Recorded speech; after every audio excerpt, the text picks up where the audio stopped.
Hey YouTube, I know it's been a while since I've made a video, so I figured I'm out in Valencia at my fiance's place right now, so she's at work and I was just sitting here, so I figured why not just make a video, put it out there for you guys. So today I'm just going to go over how to manage multiple camera bodies while you are shooting on location. Now I know right now obviously I'm not at a field or somewhere and I want to do that, but I'm kind of just lazy, or if I'm on location on assignment I don't really have the time to make the video, so I kind of have to go to like a high school game or a park to do it. But I'm kind of lazy, but just for now just picture as if you were there and I'll try to do the same for this video. So you're managing multiple bodies. I'm going to first show you how to manage 3 bodies right now, and then I'll go over 2 bodies, but it's pretty much the same thing either way, it doesn't matter. So as you can see, I've got 3 cameras on me right now. I've got all 3 of these are 1DXs, so they're really heavy. They're big cameras, and the lenses are a very good size. So this is a typical setup for a sports photographer if they're managing 3 bodies. If you're managing 2 bodies, then the typical setup is either a 300mm 2.8 or a 400mm 2.8 along with a 70-200. Or maybe you want to go on the wider side of things, or you might be running a 200-400 so that you don't have to have a 70-200.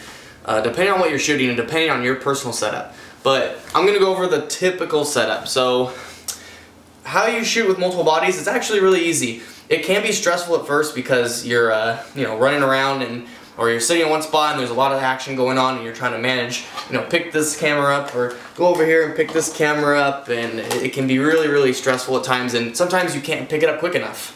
So you've gotten past the whole, you've finally gotten your multiple camera bodies, but now you're trying to master on how to quickly grab it and get the shot before it's too late, because now you've gotten past having just one camera body, and before when you had one body you had the problem of you got to take the lens off, put it away, put the cap on it, take the other camera, put it back on, and put the new lens on. And I had that problem, and now that's the first reason why I got a second body, and then I eventually got a third body. But you've gotten past that. Now you're trying to figure out, how am I able to manage all these bodies on me while I'm shooting a game? So there's a few ways to do it. Everybody has their own personal way. This is just my personal way of doing it. This is personally, it's my opinion, so just understand that. So what I do is, if I have 3 bodies on me, depending on the sport, let's say you're shooting football, American football, not soccer. So generally you're going to be, let's say you're in the end zone, and there's it's a little bit down, it's about by the 25-30 yard line, around there. You got your 400s aimed at the play, you're aimed at the quarterback, waiting for the play to happen, and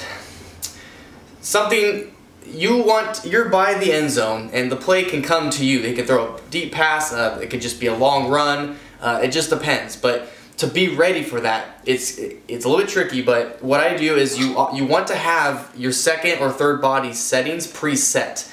You want to get the exposure right and just have it ready to go. And what you can do is, while you're shooting with the 400, you're aimed like this, you're ready for it, and you're getting some shots off when it's over there deeper. But if you see that he's going to pass, what you can do is, I will put the body like this and wrap it around right here, and I will pull this up and aim at this with my 70-200. People will either do this, where they just wrap their arm around the monopod like this and just shoot like this. I don't know if you guys can see that really well, but this is what I do. And I'll use my head to kind of move the camera body around, follow with me, so it doesn't like get in my way like this. This is how I do it. So you just you're shooting like this, and when something happens, you just pull your camera up and then wrap this around like this and start shooting. It's kind of hard to show you guys because I'm on my knees and I'm squatting down, hoping my head's not getting cut off. Let me scoot back a little bit more for you guys and put this up higher, as if I'm shooting. So I hope you guys can see this. So I'm shooting like this, play's going on, something's coming near me, I have my hand on my camera ready, I'm getting down. First I'm shooting like this, and I'll go like this and pull up and then squat down a little bit and then go like this. Another thing people do, this one I think takes a little bit longer and it's a little more, I understand their reasoning behind it, but it's a little more, it takes more time. They'll be shooting with the 400 like this, and then they'll turn the body around, squat down, go under, and then go like this.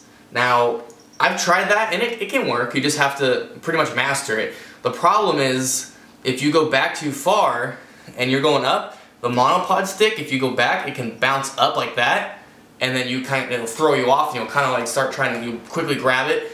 And also you have to do the whole motion of shooting like this, turning the camera around, going down and going up. Now, I've seen people that can do it, and I mean, I can't do it quick enough, because if you do it too fast, you can spin it and then you could kind of throw it off. It just takes a bit of practice. So go in your backyard and just practice. Go shoot a game, a smaller game, not something pro or college, and give it a try. I mean, there's different ways to do it. Some people will just hold it like this and then have their camera ready, just waiting with like this, just like this right here. They're just holding it, waiting for something to happen. And whatever happens, if it gets closer, they'll go like this and then shoot. Or they'll hold it sideways like this and put it back like this and get low and shoot. And also, the other reason why people choose to go like this is if they're shooting football and the play is coming to them and it gets so close that they're going to get taken out, they can quickly grab it from the bottom and just get up and then walk back. It just depends. It depends what you're shooting, but for everything so far, for me, I just shoot like this and I'll pick it up and go like this. That works best for me. I just grab it with my arm on the monopod and just hold it. It's not going anywhere. I mean, if you're having 3 bodies, it can go either way. I mean, it doesn't matter. It's going to be the same thing. If you're going to go with a wider lens, same thing. You just grab it, shoot like this. It's a little bit trickier because on the opposite side. So you kind of have to, what I do is I'll just throw it up like this if I think something's going to happen with that I can use with the wide angle. Again, it depends on the sport. It really depends. You have to be ready for any body. The third body and the second body have to be ready for the exposure of where you're at. So if you're shooting soccer and you're behind the goal, and the wide angle lens is good, depending on which one you're using also, 1635, 2470, it depends. But if it's soccer, I would use a 2470. Generally, if I'm going to use a 1635 for soccer, it's going to be behind the goal as a remote. That's another reason I have the third body, is mainly for remote setups. But let's say that this is a 2470 right here. You're shooting the play, it's coming closer, then you grab the 7200 because they're going to try to score a goal. And you're shooting that shot, you're getting them kicking the ball, going for the goal, they get the goal. Okay. And then the guy who scored the goal runs right in front of you where you're at, gets down on his knees and points up and celebrates, or whatever happens. You got to have your third body ready for that setting. You need to picture that in your head. Okay, what am I going to use this lens for in this body? A 2470. Well, it's not going to be used for the field because it's not enough reach. That's why you have a 400 or 300 or 200 or 400, whatever telephoto range you have. And then if the action's a little bit closer, I'm going to use a 70 to 200. So the 2470 is going to be used for, portraits or celebrations, stuff that's closer. So it's going to happen right in front of you. So have your exposure on the wide angle lens preset for that, or just shoot in AV mode and have it, exposure compensation ready for that. If the light's changing, like if you're not shooting nighttime, you're shooting daytime and the sun is moving during the day, or you got patches of shade or sunlight, whatever. Just have it preset, both the third and second body. If you're just shooting with 2 bodies, have the second body preset for wherever you think the action may be at. Depending on what lens you're using, it all depends. But as far as handling multiple bodies, this is how I do it. Again, I personally will hold the 400, like so, and I'm shooting. If something happens, you grab it, wrap, go. So, I mean, I try to avoid doing it quick. You want to be quick, but you don't be so quick that if you try to do it and then you bump into it and it just flies off or something, falls. You don't want that to happen. Be quick, but at the same time, be careful. So, that's pretty much it. So the highlight, shooting, boom, boom, boom. It's a 3-step. Grab, you go, oops, see right there, that happened. It moved because I put it down and it bumped over. You gotta be really careful.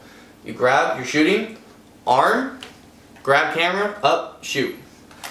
So, I hope this video helped you guys out. That's pretty much it. It was just a quick little how-to. There'll be more videos coming up. If you guys have any questions, leave them in the comments. Messaging me on YouTube is not the best thing. I've seen some people trying to message me, but I really don't like how YouTube changed their whole messaging system. Contact me on Facebook. My Facebook page, or the link to my Facebook page, is on my YouTube channel.